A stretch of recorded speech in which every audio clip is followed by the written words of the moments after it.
Assalamualaikum warahmatullahi wabarakatuh. Saya Sulistiawati dengan NIM C1C119339 dari kelompok 6 akan menjelaskan perkembangan intelek sosial dan bahasa remaja.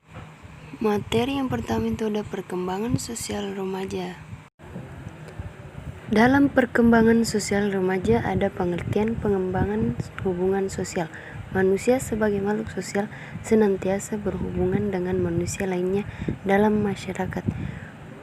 Yang kedua, hubungan sosial remaja.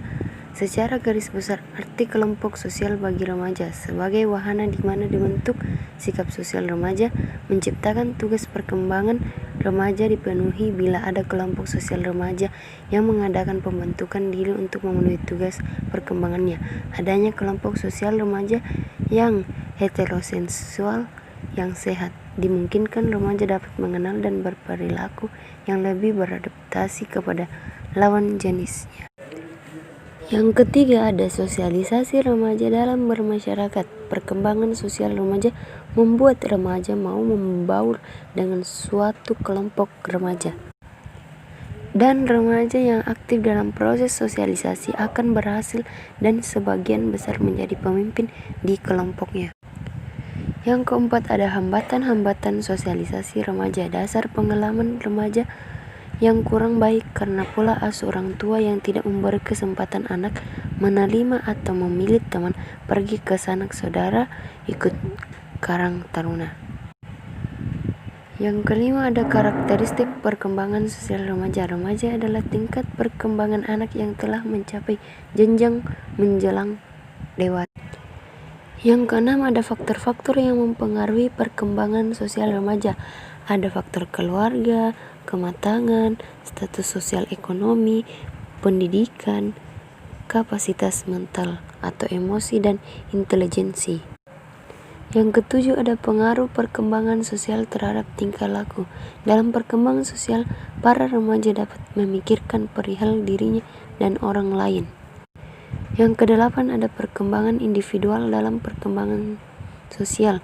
Bergaul dengan sesama manusia atau sosialisasi dilakukan oleh setiap orang, baik secara individual maupun berkelompok. Yang terakhir itu ada upaya pengembangan hubungan sosial remaja dan implikasinya dalam penyelenggaraan pendidikan. Remaja dalam masa mencari dan ingin menentukan jati dirinya memiliki sikap yang terlalu tinggi, menilai dirinya atau sebaliknya. Materi yang kedua itu ada perkembangan bahasa remaja. Ada yang pertama pengertian perkembangan bahasa. Sesuai dengan fungsinya, bahasa merupakan alat komunikasi yang digunakan oleh seseorang dalam pergaulannya atau hubungannya dengan orang lain. Yang kedua ada karakteristik perkembangan bahasa remaja. Bahasa remaja adalah bahasa yang telah berkembang. Anak remaja telah banyak belajar dari lingkungan keluarga, masyarakat, dan khususnya pergaulan teman sebaya di lingkungan sekolah. Yang ketiga ada faktor-faktor yang mempengaruhi perkembangan bahasa. Berbahasa terkait erat dengan kondisi pergaulan.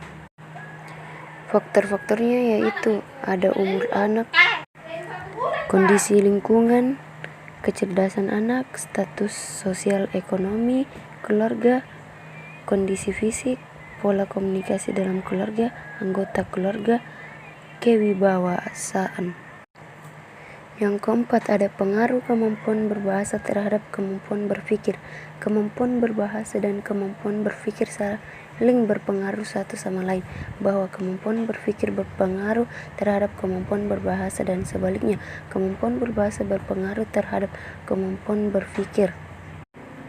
Seseorang yang rendah kemampuan berpikirnya akan mengalami kesulitan dalam menyusun kalimat yang baik, logis, dan sistematis. Yang kelima ada perbedaan individual dalam kemampuan dan perkembangan bahasa.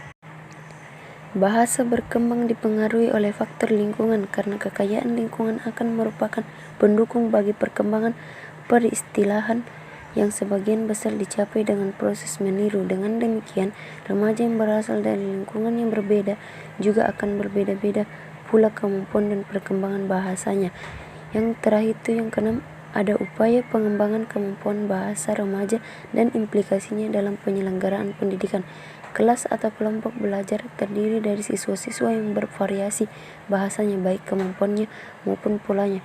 Menghadapi hal ini, guru harus mengembangkan strategi belajar mengajar bidang bahasa dengan memfokuskan pada potensi dan kemampuan anak.